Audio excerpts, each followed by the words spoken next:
Money doesn't speak. History does. And history whispers this to us.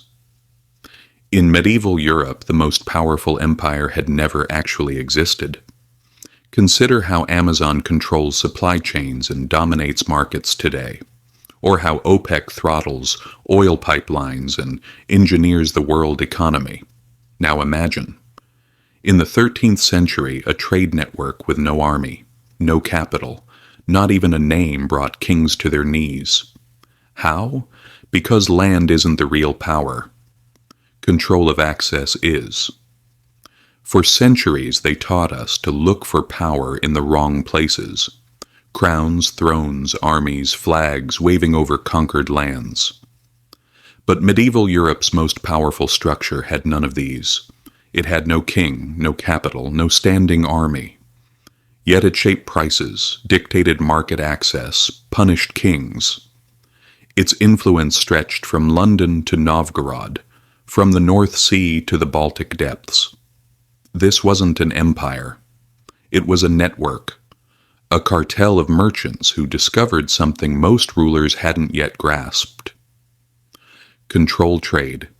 And you don't need to control land. Power comes to you anyway. 12th century Northern Europe was a nightmare scenario. What remained after the collapse of Roman authority? Weak states, rival princes, and overlapping feudal claims. Borders constantly shifted. Laws changed when you crossed a river. Justice depended on who controlled the road you stood on. For merchants, this wasn't just inconvenient. It was deadly. Ships faced piracy in the North Sea. Caravans were subjected to tribute, confiscation, banditry.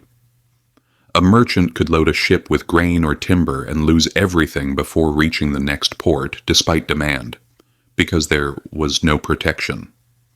But here's where systems theory at its rawest kicked in. Chaos rewards organization. Merchants from Lübeck and Hamburg discovered this. If we act together, risk decreases. When risk decreases, cost fall. When cost fall, profits rise. This wasn't abstract solidarity, it was pure economic incentive. They pooled ships for security, traveled in convoys, warned each other about dangerous ports. Cooperation reduced risk. Reduced risk meant lower costs. Lower costs brought higher profits. And when merchants realized cooperation paid better than competition, the logic became impossible to ignore. Over time, these relationships hardened. Cities hosting merchants gained access to goods, capital, and connections. Those that didn't were bypassed. Trade routes no longer just reflected geography, they reflected trust. And trust clustered around specific ports. Money doesn't speak, history does. Nobody sat down and designed the Hanseatic League. It had no founding charter, no manifesto. It emerged as markets often do, organically through incentives. Merchants aligned their behavior because it made economic sense. Over time, alignment became expectation. Expectation became rules.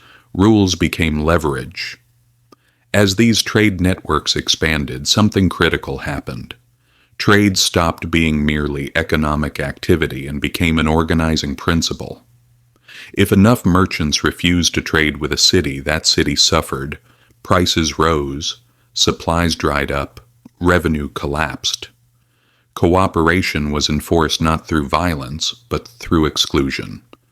And in a world dependent on trade, exclusion was devastating. The League established trading settlements abroad called contours, semi-autonomous zones operating under Hanseatic rules rather than local ones. In London, there was the Steel Yard. Bruges hosted major Hanseatic communities. Novgorod became a key eastern node.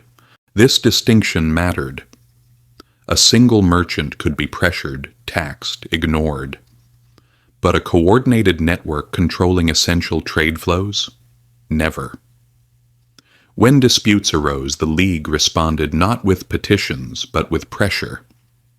If a city mistreated Hanseatic merchants, the response was swift. Trade stopped, ships were redirected, goods disappeared, economic pain was instant. This was economic warfare without bloodshed. The brilliance of the Hanseatic system lay in how little it relied on force. Violence was expensive. Armies required financing and constant maintenance. The League preferred something cleaner: denial, exclusion, boycott. These tools required no soldiers, they required discipline. And discipline was enforced not by ideology but by profit. Kings granted privileges to Hanseatic merchants, not from generosity but from necessity. Northern Europe depended on the flow of goods the League controlled. Grain shortages could destabilize cities. Timber shortages could halt shipbuilding. Salt shortages would prevent food preservation. The League sat at the bottleneck of all three. Money doesn't speak. History does. Sovereignty meant very little when markets turned against you. The Hanseatic League didn't just transport goods. It organized expectations. It shaped behavior. It decided who accessed markets and under what terms. And when an institution controls access, it doesn't need a crown to rule. By the 14th century, the League had grown powerful enough to act openly as a political force. When Danish kings threatened its interests in the Baltic, the League didn't appeal to higher authority, it assembled fleets.